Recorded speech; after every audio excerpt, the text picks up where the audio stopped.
my home. This is actually my Christmas present because I'm not a very I don't like things like flowers and handbags and jewelry for presents. So when he asked me what I wanted for Christmas, I said I wanted to do this area up. So we got the sideboard and the Buddha and a little stool.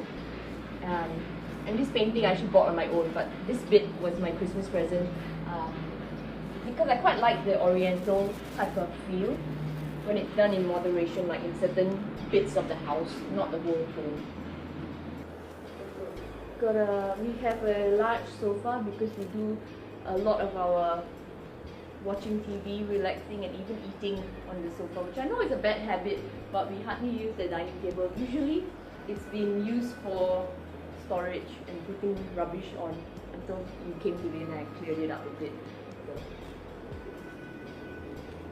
And one of my favorite places in the home is the balcony because of the view and because it's usually quite breezy, and sometimes during the day there's a really large eagle that flies around here.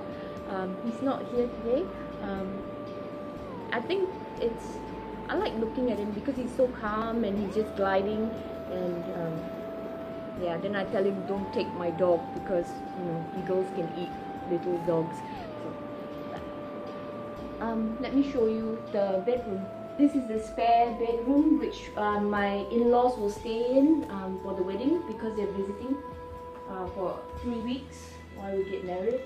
I keep most of my shoes under here, which Bianca will be very happy about. So this is our bed. Over here is Lola's bed, this one. Yeah, and out here is another little balcony that stretches across, and it also has a nice view, but we haven't got it decked yet, so we can't put any furniture yet, so soon. I'm getting married on the 26th of January, and I've been engaged for actually slightly more than a year and a month.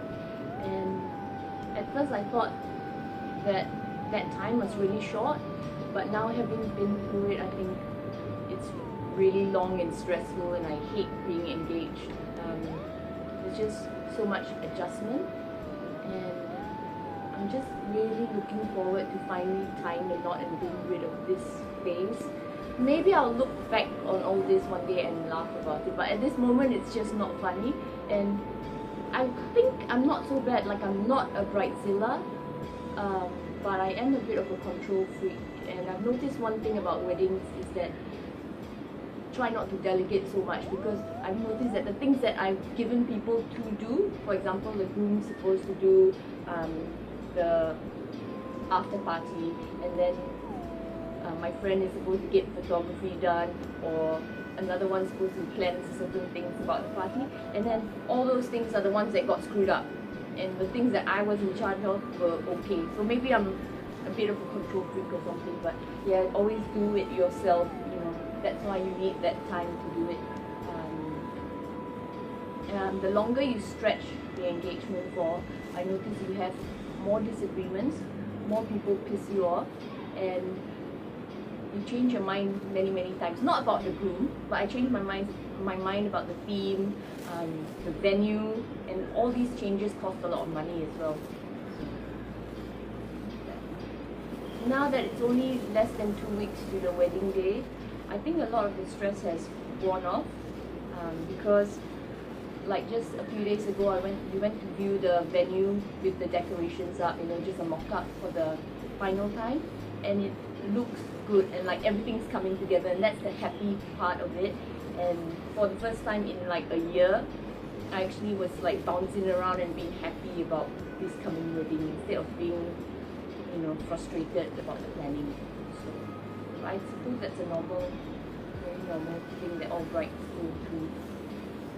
But all in all, I'm still looking forward to the day, and I think it's going to be a very lovely occasion. I met my fiance. It was at Chimes, just a chance meeting. We were not in the same group, but we were just eating at the same place, and that's when we struck a conversation, and we fixed the date pretty fast, like the very next day. And I turned up slightly late for the date, like maybe 15-20 minutes late, not drastically late, but he was quite annoyed at having to wait for me, and it didn't go so well. And the worst thing was that he was wearing this shirt, which I absolutely hated. But to him, he thought like, oh, I'm wearing my best shirt for this date because I really like this girl. But it backfired because I saw this shirt and I thought, oh my god, it's got so many stripes on it. I know it's Paul Smith and stuff, but brands don't work for me, and it matters what it looks like, and I hate that shirt. And he's still keeping it today, but he's never worn it again because I don't let him. Luckily enough, I gave it another shot after that, and that's when things really took off, because our first actual date wasn't so good, I think.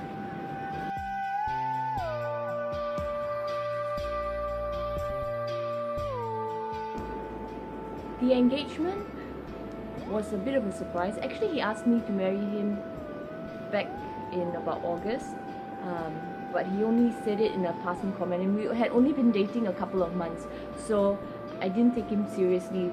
I even asked him, are you shitting me? You know, that kind of thing. And then he said, no, let's go get the ring. And so we went shopping for a ring, but we didn't find one that I liked. And so we kept looking, and it took us about a couple of months before we finally found it and bought it.